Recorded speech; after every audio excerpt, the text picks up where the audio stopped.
We will do as you command. For the moment. Welcome to Watch Mojo, and today we're counting down our picks for the top 20 movies so bad they're good. You betrayed me, you're not good, you're just a chicken. Chip, chip, chip, chip, chip. For this list, we'll be ranking films that are infamous for being awful, yet still have many devoted fans. While we do love some of the movies on this list, we'll include any flicks that initially had a bad critical reception before becoming cult classics. What's your favorite so bad it's good movie? Let us know in the comments. Number 20. Mortal Kombat Annihilation. How do you kill a franchise with just one movie? The creative team of Mortal Kombat Annihilation could probably give you a step-by-step guide.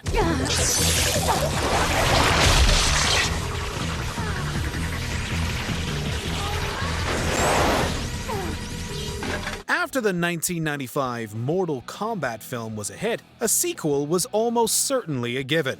But Annihilation only made a slight profit against its $30 million budget. And it's not hard to see why. My brother died a long time ago. His heart, anyway. Multiple members of the main cast were recast without warning. The acting is over the top, and the special effects are awful. While those issues dooms the movie's theatrical release, fans grew to love the shoddy visuals during the fight scenes and hokey dialogue. This campy fighting tournament has attracted many spectators by embracing how ridiculous it is. This is not good. Number 19. Spice World. Any campy movie that fully commits to its ridiculous nature deserves applause. I'm giving you everything, all that joy can bring. This I swear, I'll give you everything. This is one of the reasons why Spice World hits all the right notes for fans. On the surface, the movie follows the popular girl group in the days leading up to a big concert. However, the film also takes numerous detours into plots that range from helping a pregnant friend deliver a baby to meeting aliens. What do you want with us? And the Spice Girls also lean on the fourth wall before breaking it completely in the credits. Look at all those people in there. Hello. Oh, wow. Hi. Hello. Hey, look at them two snogging at the back. Thanks to the baffling plot, famous film critic Roger Ebert said Spice World was one of the biggest cinematic disasters of 1998. But fans of this silly movie celebrate the quirky story as an absurd masterpiece. Number 18. Captain America. Younger Marvel fans have no idea how good they have it today. It's him. Who, Baba? Captain America. Just a few decades ago, campy superhero movies like 1990's Captain America were the best ones around. This particular big screen adaptation was absolutely overstuffed with plot. In just one film, Steve becomes Captain America, gets frozen in ice, and wakes up years later to fight Red Skull. He also steals cars. Wait, don't leave me out here! While the movie definitely feels rushed, it has a few big merits. Red Skull is intimidating, actor Matt Salinger looks great as Captain America, and we can't help but laugh at the choppy editing used for the action scenes. It certainly doesn't measure up to most MCU tales, however, it's still worthy of a watch. I'm sorry I tried to ditch you. What do you want me to do, eat dirt? Number 17. Leprechaun. Back to the Hood. Warwick Davis's Leprechaun character has already been to Vegas and outer space by the time this spin-off sequel was released back in 2003. So it would have been easy to write off Leprechaun Back to the Hood as yet another direct-to-video cash-in for the franchise. You hit like a wee lass. And it is. However, we just can't get enough of that Davis charisma. He carries a lot of the movie with his talent for giving us some groan-inducing puns and plenty of self-aware schlock. Although Leprechaun Back to the Hood certainly isn't as good as the OG film, it still proved that fans will always line up to see what Warwick Davis brings to the table. Why don't you go home to your mama? What you say about me, mother? Number 16. The Star Wars Holiday Special. Honestly, how could we not include this legendary slice of 70s lunacy for all to see and celebrate? There's just so much to love about how ill-conceived this Star Wars holiday special is. One of the biggest problems that emerges quickly revolves around Chewbacca and the rest of the Wookiees. Since none of their vocals or expressions come with subtitles, the audience has to guess together what's being said in their inexplicably long scenes.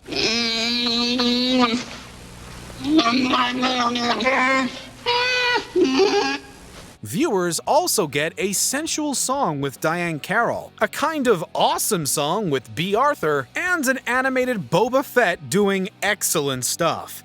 The inexplicable creative choices add up to a strangely brilliant product.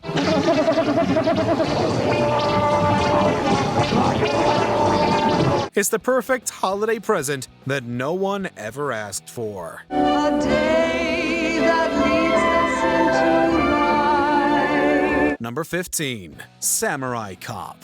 The 90s actually had plenty of awesome direct-to-video action junk that works really well with a crowd. One of the sharpest, campy films of the time was unquestionably Samurai Cop. Captain, what did I do wrong?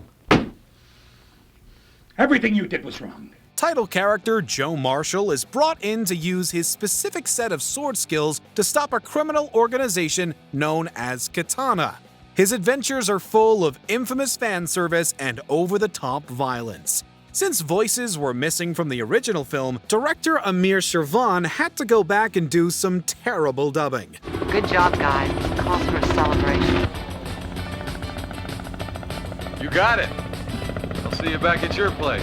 And Samurai Cop Joe Marshall can also be spotted wearing a wig in certain scenes because he cut his hair before reshoots were finished. While the production was troubled, the movie has no problem with getting audiences to check it out today. Doesn't interest me. Nothing there. Nothing there? Number 14. Maximum Overdrive. Let's go get him. No, you don't. You let some of those other big strong men go out and get him. I didn't sign on here to be no hero. While many Stephen King film adaptations are certified horror classics, the writer directed a much less well-received adaptation of one of his own stories. In Maximum Overdrive, average citizens are sent scrambling when a comet gives inanimate machines the ability to do what they want. What sounded like a chilling story failed to spook up anything higher than a 15% on Rotten Tomatoes. Goddamn things got no right to be running that depot. While the movie fails to scare, it does succeed at making us laugh at Green Goblin trucks and how evil soda machines can be. It also helps that it features performances from actors who are trying to do the best with the material they have. Maximum Overdrive is a bumpy ride that fans of cheesy movies should definitely take. Curtis! It's coming after us! Number 13. Mac and Me. Rip-off films are nothing new. However, Mac and Me is such a blatant imitation of a much better film that it deserves cult status.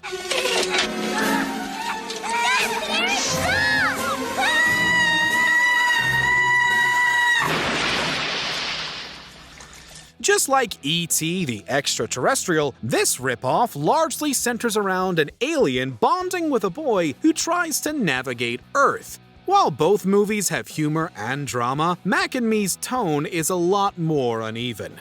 The ripoff also differs from E.T. by including an absolutely shameless McDonald's product placement scene.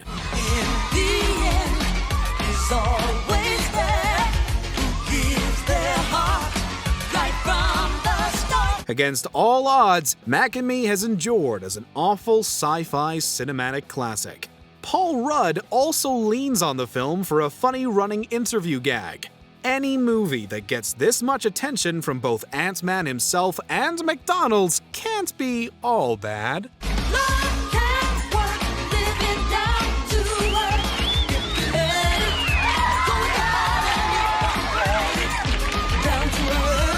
Number 12. Birdemic, Shock and Terror. Speaking of obvious ripoffs, try to guess what Hitchcock movie Birdemic Shock and Terror is trying to imitate. The 2010 film tries to make winged creatures threatening on screen once more. Rob, you're breaking in through the window. But Birdemic doesn't land close to making the animals menacing. Throughout the movie, the special effects for the birds are laughably bad. Even if the winged creatures looked good, the pitiful dialogue and bizarre acting choices would still get in the way. You better have a nice, hot Ferrari. She's my hot Ferrari. Besides, I love my Mustang, which is a plug-in hybrid. The film does deserve a little credit for its attempts to promote an environmental message. And the sight of heroes fighting fake birds with real hangers never fails to get a huge laugh. While Hitchcock probably wouldn't have given Birdemic a second glance, adoring fans will never stop rewatching it. You know, if that happens, we'll all be millionaires. Number 11. Reefer Madness. It may shock fans of this cult classic to learn that Reefer Madness was actually intended for a serious purpose. Because it is only through enlightenment that this scourge can be wiped out. Originally, a church group genuinely wanted to address what they perceived as problems with cannabis use with a grounded movie. But when producer Dwayne Esper got his hands on the footage, he decided to add ridiculous scenes to this morality tale. The finished product has overacting, unrealistic situations and doesn't exactly feel like it's based in fact. Jack, is she all right?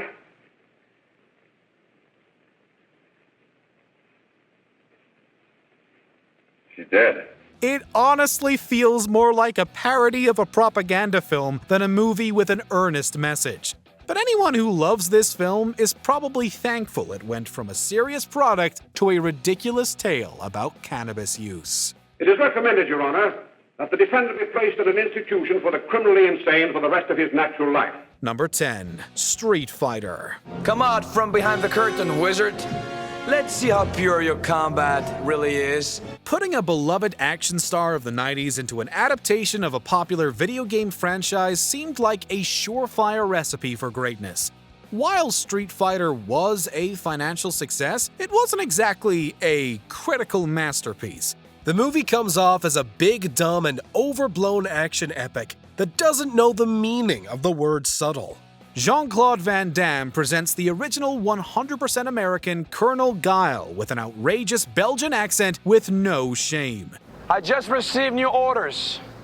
Our superiors say the war is cancelled. We can all go home. Meanwhile, Raul Julia hams it up as the ultra-evil General M. Bison. Ultimately, his commitment to having a good time amongst the cheesy makeup and dialogue helps elevate Street Fighter. The film, which is dedicated to his memory, is all the better because of his work. The day Bison graced your village was the most important day of your life.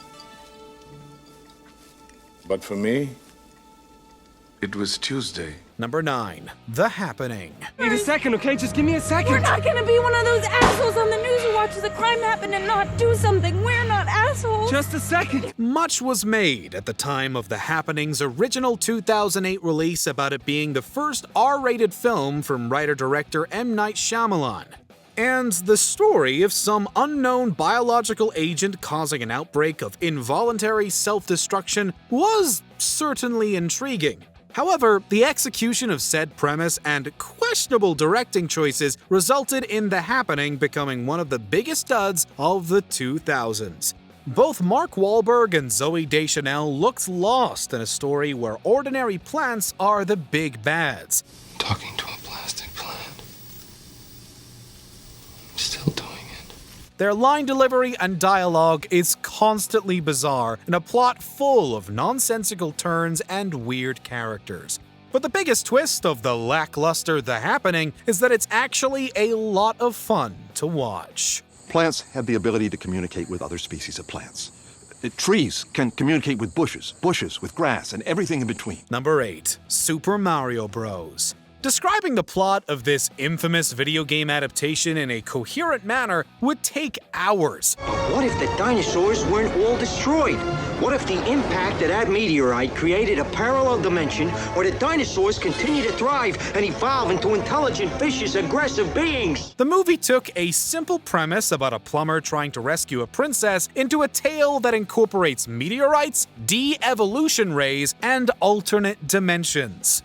Instead of trying to understand the madness, it's best to just enjoy the film with a simply astonishing 28% on Rotten Tomatoes. Viewers of this film will see a legendary villainous turd from Dennis Hopper as President Koopa. After the merge, it will be nice to see the humorless de-evolve, won't it? At the same time, Bob Hoskins and John Leguizamo do everything in their power to make their lines sound convincing. While their efforts may have not earned the film coins at the box office, it's grown into a nostalgic piece of video game movie history. The name's Mario. I'm your main man. You Ramadan, you can of Spain. Number 7. Manos, The Hands of Fate. Manos, The Hands of Fate is an excellent example of an obscure horror picture that received a new lease on life thanks to its spotlight on Mystery Science Theater 3000. But he is with us always. No matter where we go, he is with us. You know, I bet the master and I would really get along. I'd like to think that. That show's riffing helped celebrate the film's herky-jerky editing, clumsy dubbing, and absolutely nonsensical plot. While the movie tale about a family escaping a cult is interesting, the story of this movie's production might be more fascinating. Lead actor-director Harold P. Warren famously bet he could easily make a horror flick. Although his dismal budget didn't allow proper lighting or decent cameras, he did technically win the bet. Movie fans and Mystery Science Theater 3000 are still celebrating Warren's commitment to proving doubters wrong today. Mike, it's horrible. Let's get out of here. Let's go. Number 6. The Wicker Man. Did you know that the infamous bee scene from the 2006 Wicker Man remake doesn't appear in the original movie? Oh, no, not the bees! Not the bees! Ah! Open my eyes! Eyes! This oft-cited example of Nicolas Cage going, well, full Nicolas Cage only appears in an alternate cut. But the film doesn't need that iconic scene to be a so bad it's good masterpiece. The tale centers around a man who tries to find his missing daughter on a mysterious island. During his quest, he has to wear a bear suit, throw a few punches, and scream about a burned doll. How'd it get burned? How'd it get burned? How'd it get burned? I don't know! Shockingly, these antics weren't well received by critics in the slightest. But a 15% Rotten Tomatoes score doesn't do justice to how quotable and entertaining 2006's Wicker Man can be. I thought I told you to wait for me. What do you mean? I had to come. Number 5. Troll 2. Can I help you? Coffee. There's no coffee here in Nilbog. It's the devil's drink.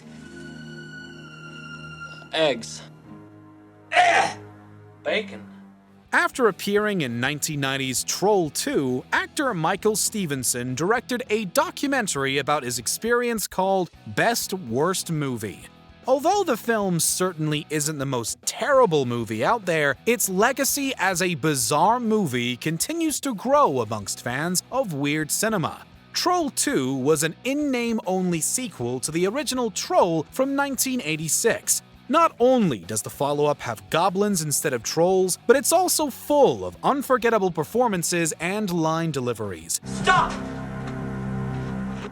What are you doing to my son?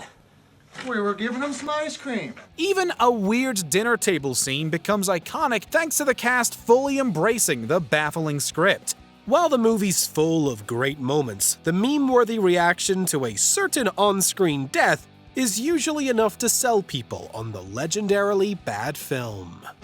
They're eating her! And then they're going to eat me!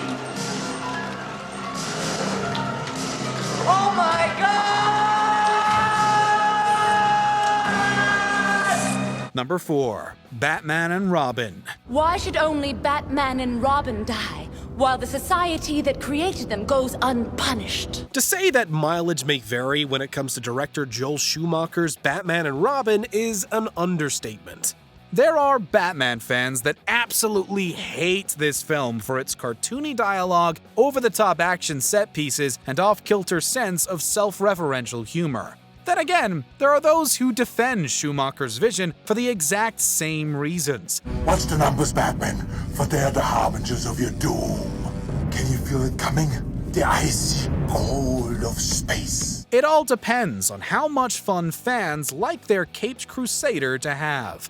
Batman and Robin takes the spirit of the high camp of the 1960s television show to craft imaginative sets and tons of ice puns.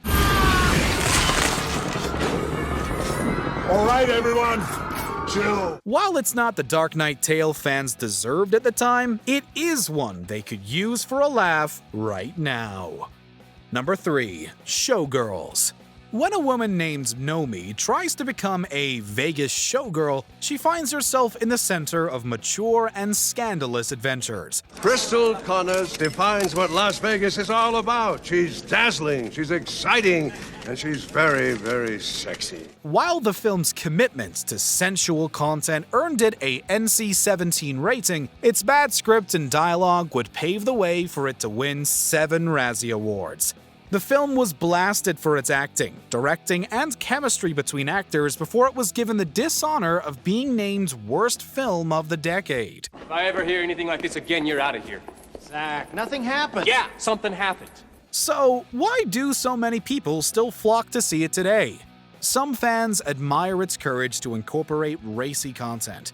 Others genuinely enjoy the humor and bad lines. No matter what pulls people in, Showgirls is living proof that the most unlikely movies can become guilty pleasures. Oh, I used to love Doggy Chow. I used to love Doggy Chow too. Number 2. Plan 9 from Outer Space. Plan 9 from Outer Space has been labeled in the past as the worst film ever made. Greetings, my friend. We are all interested in the future, for that is where you and I are going to spend the rest of our lives. But that label fails to mention how entertaining the 50s film truly is. In this ambitious story, aliens have a plan to unleash zombies if the humans fail to heed their warnings. But the plot is hard to take seriously when the flying saucer footage looks like it's taken from an elementary school film project. Since the actors are giving legitimately committed performances, the movie's flaws come from infamous auteur Ed Wood's script and direction. Then what are we doing out here? I was off duty an hour ago. Oh, don't ask me any questions. I'm just a hard hand just like you. His unique vision certainly isn't for everyone, but those who are willing to check out Wood's low-budget sci-fi plan might find themselves pleasantly surprised by a fun and definitely out-of-this-world story. You have seen this incident based on sworn testimony. Can you prove that it didn't happen? Before we continue, be sure to subscribe to our channel and ring the bell to get notified about our latest videos. You have the option to be notified for occasional videos or all of them. If you're on your phone, make sure you go into your settings and switch on notifications. Number 1. The Room. As soon as the first line of The Room is uttered, it's clear that the film will be a complete disaster from start to finish. Hi, babe. I have something for you. What is it? Audiences couldn't help but gawk at the cringy dialogue, embarrassing ADR dubbing, awkward love scenes, and air of strangeness that permeates the film. The Room is seemingly supposed to be a serious drama about infidelity and betrayal, but writer-director and lead actor Tommy Wiseau later labeled it as an intentional black comedy. Come on. The way the actors approach every ridiculous turn 100% seriously certainly supports that notion. It's still unclear whether Wiseau's trying to save face by saying it was a comedy or truly set out to make us laugh. Either way, he's responsible for one great bad movie. I did not hit her. It's not true. It's bullshit. I did not hit her. I did not. Oh, hi, Mark. Do you agree with our picks? Check out this other recent clip from WatchMojo. And be sure to subscribe and ring the bell to be notified about our latest videos.